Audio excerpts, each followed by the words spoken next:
ज्या विद्यार्थ्यांनी 6 ते 8 एप्रिलमध्ये MBA CETचं फर्स्ट अटेम्प्ट दिलेला आहे, त्या विद्यार्थ्यांच्या मनामध्ये आता एकच इच्छा आहे, की आपल्याला टॉप MBA कॉलेजमध्ये ॲडमिशन घ्यायचं आहे आणि आपलं स्वप्न पूर्ण करायचं आहे. तर विद्यार्थी मित्रांनो, हे जे टॉप कॉलेजेस आहेत, यांचा कट ऑफ किती असतो? या कट ऑफनुसार तुमचे मार्क्स किती असायला पाहिजेत? या सर्व प्रश्नाचं उत्तर मी तुम्हाला आजच्या व्हिडिओमध्ये देणार आहे. तर सर्वांचं CET बाय ग्लोबल ऑनलाईन चॅनलवरती मी तुमचा एज्युकेटर निहाल स्वागत करतो. आजच्या व्हिडिओमध्ये आपण टॉप कॉलेजेसचा कट ऑफ किती असतो हे बघणार आहे. मागील 3 वर्षाचा सर्व कट ऑफ ॲनालिसिस मी तुम्हाला आजच्या व्हिडिओमध्ये सांगणार आहे. त्यामुळे सर्वांनी हा व्हिडिओ शेवटपर्यंत पाहायचा आहे. पुढे जाण्याआधी अत्यंत महत्त्वाची गोष्ट तुम्हाला सांगू इच्छितो. 20 एप्रिलपासून आपली लाईव्ह बॅच जी आहे ती सुरू झालेली आहे. तर MBA CET 2026च्या सेकंड अटेम्प्टसाठी म्हणजे 9 मेच्या अटेम्प्टसाठी तुम्ही जर तयारी करत असाल, तर ही बॅच नक्की जॉइन करायचं आहे. यामध्ये तुमचा संपूर्ण सिलेबस लाईव्ह सेशन्समध्ये कव्हर केला जाईल. त्यासोबतच तुम्हाला स्टडी मटेरियल आणि MCQ सीरीज PDF या सर्व गोष्टी तुमच्या प्रिपरेशनसाठी मिळणार आहेत. तर आजच या नंबरवरती WhatsApp मेसेज किंवा WhatsApp कॉल करायचा आहे किंवा ग्लोबल ऑनलाईनचं ॲप्लिकेशन डाउनलोड करून ॲप्लिकेशनच्या थ्रू सुद्धा तुम्ही ही बॅच जॉइन करू शकता.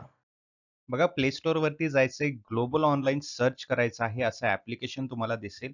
इन्स्टॉल करायचंय, ओपन करायचंय ॲप्लिकेशन. ॲप्लिकेशन ओपन केल्यानंतर तुम्हाला या प्रकारचा डॅशबोर्ड दिसेल. डॅशबोर्डमध्ये बघा एकदम खाली या ठिकाणी स्टोअर सेक्शन आहे. स्टोअर सेक्शनवर क्लिक करायचंय.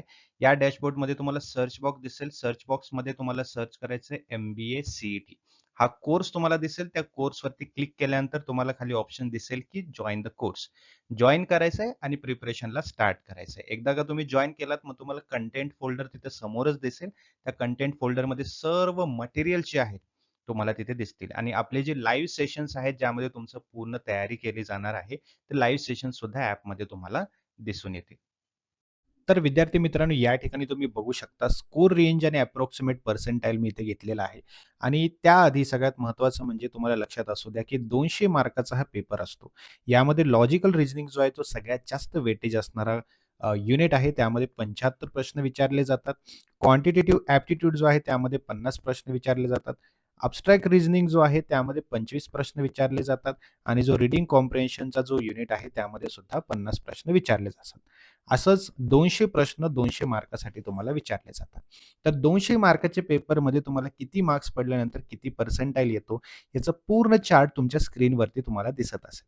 बघा, आता 200 मार्कपैकी तुम्हाला जर 99 मार्क्स पडले, तर तुम्हाला जवळपास 90 पर्सेंटाईल पर्यंत त्याचं कन्व्हर्जन होऊ शकतं. आता डिपेंडिंग ऑन किती विद्यार्थी एक्झाम देत आहेत, एक्झामिनेशनचा लेव्हल काय आहे आणि पेपर किती टफ आहे, या सर्व गोष्टी पण त्याच्यामध्ये येणार आहेत. आता जसं की टॉप कॉलेजेस आहेत, JBIMS, पुंबा, सिमश्री, त्या व्यतिरिक्त आणखीन टॉप कॉलेजेस आहेत. त्याचा सुद्धा कट ऑफ असणार आहे. प्रत्येक कॉलेजचा कट ऑफ जो आहे तो वेगळा असतो. आता जर मॅक्सिमम कट ऑफ म्हटलं तर तुम्हाला 150 प्लस मार्क्स घेणं गरजेचं आहे. आता 150 जरी मार्क्स घेतलं तर तुमचा पर्सेंटाईल असणार आहे 99.93.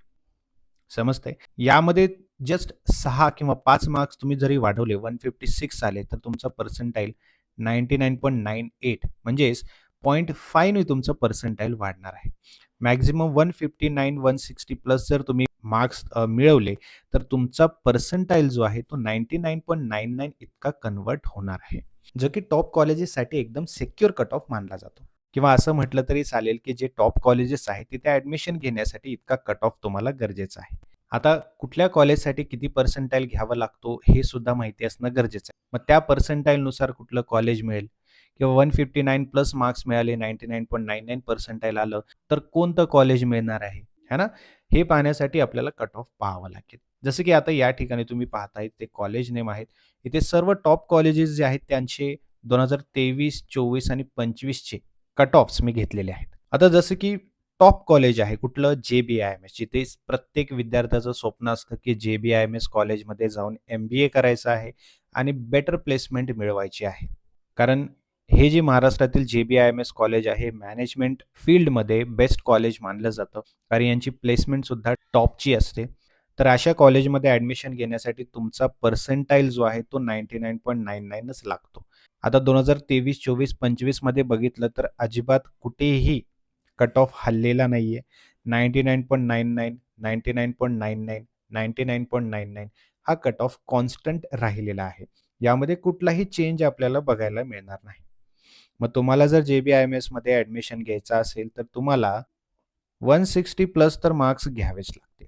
तेव्हाच कुठे तुम्हाला ॲडमिशन मिळू शकतं. आता त्यानंतर तुम्ही सिम्सरी कॉलेज घ्या. सिम्सरी कॉलेजसाठी 2023 मध्ये कट ऑफ होता 99.97. ओके. आणि 2024 मध्ये सुद्धा तो कॉन्स्टंट राहिलेला आहे आणि 2025 मध्ये सुद्धा तो कॉन्स्टंट राहिलेला आहे. मग या कॉलेजमध्ये जर तुम्हाला ॲडमिशन घ्यायचं असेल तर तुम्ही 99.97 टू 99.99 पर्यंत एक्स्पेक्ट करा. मागे पुढे यामध्ये एक पॉइंट मागे पुढे होऊ शकतो. त्यानंतर वेलिंगकर कॉलेज सुद्धा एक टॉप कॉलेज आहे. त्याचा 2023 मध्ये कट ऑफ होता 99.92. 24 मध्ये तो वाढून 99.93 पर्यंत गेलाय. बघा 1 पॉइंटचा फरक आहे फक्त, असं दिसण्यामध्ये एकच पॉइंट दिसत आहे. बट या ठिकाणी मार्क्सचा सुद्धा फरक पडतो. समजते? याच्यामध्ये मार्क्सचा सुद्धा फरक पडतो. 99.95 हा लेटेस्ट कट ऑफ होता 2025 मध्ये. तर हा कट ऑफ पुढे मागे होऊ शकतो. तुम्ही 99.92 टू 99.97 पर्यंत हे कट ऑफ एक्स्पेक्ट करू शकता, जर तुम्हाला वेलिंगकर कॉलेजमध्ये ॲडमिशन घ्यायचं असेल तर. मग 99.96 म्हटलं तर तुम्हाला किती मार्क्स घ्यावे लागतील, तर तुम्हाला कमीत कमी 150 टू 153 पर्यंत मार्क्स घ्यावे लागतील. त्यानंतर पुंबा कॉलेज आहे, बेस्ट कॉलेज आहे MBAसाठी. त्याचा कट ऑफ 2023 मध्ये 99.83 होता. तो वाढून 99.85 झाला आणि तो कॉन्स्टंट राहिलेला आहे 2025 मध्ये 99.85. ठीक आहे. आता जर तुम्हाला पुंबा कॉलेजमध्ये ॲडमिशन घ्यायचं असेल तर तुम्ही 99.83 पासून ते 99.886 पर्यंत तुम्ही एक्स्पेक्ट करू शकता. ठीक आहे. SIES college of management studies आहे, त्याचा कट ऑफ सुद्धा याप्रमाणे होता. 99.85 2023 मध्ये होता. तो 81 म्हणजे कमी झालेला आहे 24 मध्ये आणि ड्रास्टिकली वाढलेला आहे 99.91 डायरेक्टली 25 मध्ये. ठीक आहे. मग तुम्ही 99.85 टू 99.92 पर्यंत एक्स्पेक्ट करू शकता. ठीक आहे. त्यानंतर COEP टेक्नॉलॉजी युनिव्हर्सिटी आहे. त्याचा कट ऑफ 0.83, 0.89, 0.77 जो की कमी होत गेलेला आहे. ठीक आहे. अगोदर 83 होता, त्यानंतर 89 वाढलेला आहे, त्यानंतर खूपच जास्त कमी झालेला आहे. आता येणाऱ्या एक्झामिनेशनमध्ये तुम्ही जर या कॉलेजमध्ये ॲडमिशन घेण्याचं स्वप्न बघत असाल किंवा या कॉलेजमध्ये ॲडमिशन घ्यायचं असेल तर तुम्ही 99.90 पर्यंत एक्स्पेक्ट करू शकता. चेतनाज रामप्रसाद खंडेवाल इन्स्टिट्यूट आहे. त्यानंतर MET इन्स्टिट्यूट ऑफ मॅनेजमेंट आहे. हे सुद्धा बेस्ट कॉलेजेस आहेत MBA करण्यासाठी. तर बघा विद्यार्थी मित्रांनो, तुम्हाला अशा कॉलेजेसमध्ये ॲडमिशन घ्यायचं असेल तर तुमचा कट ऑफ काय असायला पाहिजे हे मी तुम्हाला सांगितलेलं आहे. किती मार्क्स मिळाल्यानंतर किती पर्सेंटाईल मिळतात आणि किती पर्सेंटाईल मिळाल्यानंतर तुम्हाला कोणतं कॉलेज मिळतं, या सर्व गोष्टी आता क्लिअर झालेल्या आहेत.